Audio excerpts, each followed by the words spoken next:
କେଉଁ ସମୟରେ ପେଲିଲେ ମହିଳାମାନେ ବହୁତ ଉତ୍ତେଜିତ ହୋଇଥାନ୍ତି?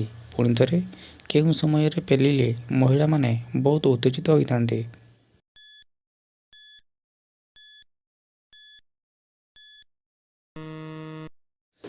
ଉତ୍ତରଟି ହେଲା ରାତି ସମୟରେ ପେଲିଲେ।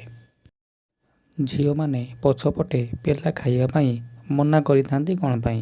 ପୁଣି ଥରେ, ଝିଅମାନେ ପଛପଟେ ପେଲା ଖାଇବା ପାଇଁ ମନା କରିଥାନ୍ତି କ'ଣ ପାଇଁ?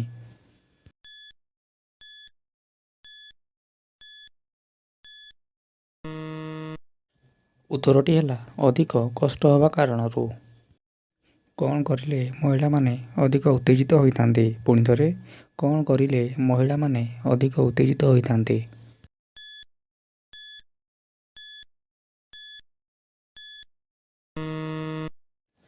ଉତ୍ତରଟି ହେଲା ପେଲିବା ସମୟରେ ଯୋନିରେ ଲିଙ୍ଗ ପୁରା ଭିତରକୁ ପଶାଇଲେ। ବାହାଘର ପରେ ଝିଅମାନେ କ'ଣ ପାଇଁ ମୋଟା ହୋଇ ଯାଇଥାନ୍ତି?